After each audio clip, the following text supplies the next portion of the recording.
এ নিয়ে আরো জানাতে গাইবান্ধা থেকে যোগ দিচ্ছেন আফরোজা লুনা ও কুড়িগ্রাম থেকে রাশিদুল ইসলাম রাশিদ। আমরা শুরুতে যাচ্ছি গাইবান্ধায়।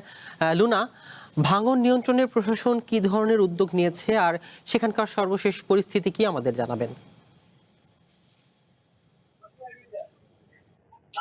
আপনাকে জানিয়ে রাখি, গাইবান্ধায় প্রতিদিন হু হু করে বাড়ছে যমুনা এবং ব্রহ্মপুত্র নদীর পানি। গাইবান্ধা যমুনা এবং ব্রহ্মপুত্র নদীর ফুলছড়ি পয়েন্টে আজও বেড়েছে ১৪ সেন্টিমিটার পানি এবং গাইবান্ধার ঘাঘর নদীতে বেড়েছে ১১ সেন্টিমিটার পানি। তবে তিস্তা নদীতে ১৪ সেন্টিমিটার পানি ২৪ ঘন্টায় কিছুটা কমেছে, কিন্তু পানি কমলেও আসলে ভাঙন দেখা দিয়েছে তীব্র। গাইবান্ধার তিস্তা নদীতে যে চর অঞ্চলগুলো রয়েছে সেখানে চরিতাবাড়ি, হরিপুর, শ্রীপুর, কাপাসিয়া, বেলকাসহ এবং গাইবান্ধার সাঘাটা উপজেলার গোবিন্দপুর এবং হলদিয়া সহ অন্তত ২০ থেকে ২২ টি পয়েন্টে ব্যাপক নদী ভাঙন শুরু হয়েছে। এই নদী ভাঙন প্রতিরোধে পানি উন্নয়ন বোর্ড কাজ করলেও শেষ রক্ষা হচ্ছে না। কারণ আপনাকে জানিয়ে রাখি যে পানি বৃদ্ধির সাথে সাথে এক দফা নদী ভাঙন শুরু হয় এবং পানি যখন কিছুটা কমতে শুরু করে তখনও কিন্তু নতুন করে নদী ভাঙন শুরু হয় এবং নদীতে ব্যাপক স্রোতের কারণে পানি উন্নয়ন বোর্ড সবখানে ভাঙন রক্ষায় কাজ করতে পারছে না। যেসব এলাকায় ভাঙন রক্ষায় কাজ করা দরকার সেখানে প্রচুর পানি এবং পানির স্রোতের কারণে জিও ব্যাগ এবং সিসি ব্লক ভেসে চলে যাচ্ছে, ফলে শেষ রক্ষা হচ্ছে না ভাঙনের।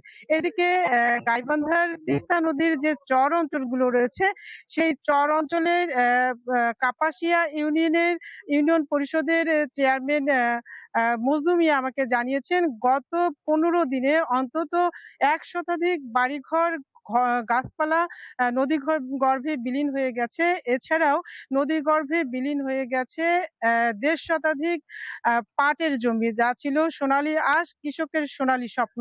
এই সোনালী স্বপ্ন হারিয়ে কৃষক এখন কিন্তু দিশেহারা। এছাড়াও হরিপুর ইউনিয়ন চেয়ারম্যান আমাকে জানিয়েছেন গত ৫ দিনে কিন্তু অন্তত ১৬টি বাড়ি এবং বসতভিটা সহ ঘরবাড়ি নদী গর্ভে বিলীন হয়ে গেছে।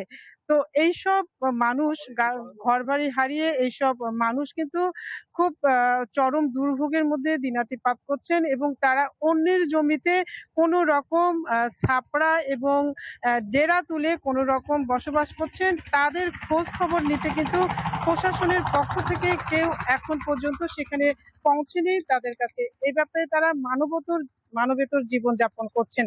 তবে আপনাকে জানিয়ে রাখি, গাইবান্ধার জেলা প্রশাসক মোহাম্মদ মাসুদুর রহমান মোল্লা আমাকে জানিয়েছেন যে বন্যা হলে তাদের ব্যাপক প্রস্তুতি রয়েছে এবং এ ব্যাপারে তারা মন্ত্রণালয়ে চিঠি পাঠিয়েছেন যাতে তারা বন্যা মোকাবিলায় করতে পারেন। তো এই ছিল আমার কাছে গাইবান্ধা থেকে বন্যা এবং ভাঙনের সর্বশেষ পরিস্থিতি।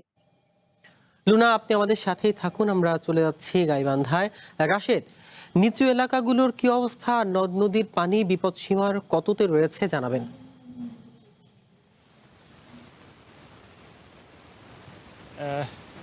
আপনি যেমনটা বলছিলেন যে কুড়িগ্রামের যে অবস্থা, আমরা কিন্তু গতকাল সন্ধ্যা ৬টা থেকে এখন পর্যন্ত পানি উন্নয়ন বোর্ডের যে পরিসংখ্যান আমরা যেটা দেখেছি সেটি হচ্ছে যে সন্ধ্যা ৬টা থেকে এখন পর্যন্ত তিস্তা নদীর পানি ৫ সেন্টিমিটার হ্রাস পেয়ে এখন পর্যন্ত বিপদসীমার ৩৯ সেন্টিমিটার নিচ দিয়ে প্রবাহিত হচ্ছে। এছাড়া আমি যদি বলি ধল্লা নদীর পানি গত কাল সন্ধ্যা থেকে এখন পর্যন্ত ১৯ সেন্টিমিটার কমেছে এবং সেই সাথে দুধকুমার নদীর পানি কিন্তু কমেছে, আমরা দেখেছি বিশেষ করে ৩ সেন্টিমিটার কমেছে। এছাড়া শুধুমাত্র একটি নদী, বিশেষ করে কুড়িগ্রামের যে বৃহৎ নদ ব্রহ্মপুত্র, সেই ব্রহ্মপুত্রের পানি কিন্তু বৃদ্ধি পেয়েছে ৫ সেন্টিমিটার এবং বৃদ্ধি পেয়ে এখন সেটি ৫ সেন্টিমিটার বৃদ্ধি পেয়ে এখন ১.১৭ সেন্টিমিটার নিচ দিয়ে বিপদসীমার নিচ দিয়ে প্রবাহিত হচ্ছে। আমি যদি বলি যে নিম্না অঞ্চলের যে পরিস্থিতি, যদিবা বিপদসীমার নিচ দিয়ে কুড়িগ্রামের নদীর পানি প্রবাহিত হচ্ছে, তবে ইতোমধ্যে সমতল প্লাবিত হয়েছে এবং চরাঞ্চল যেগুলো আছে, নিচু অঞ্চল, সেই নিচু অঞ্চলগুলো কিন্তু প্লাবিত হয়েছে। আমি যদি একটু দেখাই যে কুড়িগ্রামের আমি যে জায়গাটি আছে এটি হচ্ছে ধল্লা সেতু পয়েন্ট। এখানে কিন্তু আমরা দেখেছি যে এখানকার যে নিম্ন অঞ্চল সেগুলো প্লাবিত হয়েছে। বিশেষ করে এখানে কিন্তু ধনচা ক্ষেত ছিল, পাট ক্ষেত ছিল, সেই 4 শতাধিক চর অঞ্চল আছে। এই 4 শতাধিক চর অঞ্চলের কিন্তু একই অবস্থা আমরা দেখেছি, বিশেষ করে তিস্তা, ব্রহ্মপুত্র এবং ধল্লা চর অঞ্চলের বেশ কিছু চরের, বিশেষ করে পাট, চীনাবাদাম, মরিচ, এই সমস্ত ফসল কিন্তু তলিয়ে গিয়েছে। আমরা কথা বলেছি কুড়িগ্রাম কৃষি বিভাগের সাথে। কুড়িগ্রাম কৃষি বিভাগ যেটি বলছে যে এখন পর্যন্ত তারা ক্ষয়ক্ষতির কোনো পরিসংখ্যান নিরূপণ করেনি, যে কারণে আসলে তারা সেই তথ্য আমাদেরকে দিতে পারে নাই। তবে তারা বলছে তাদের তথ্য সংগ্রহের মাঠ পর্যায়ে যারা কৃষি কর্মকর্তা আছে তাদেরকে নির্দেশনা দিয়েছেন ক্ষয়ক্ষতির পরিসংখ্যান নিরূপণের জন্য।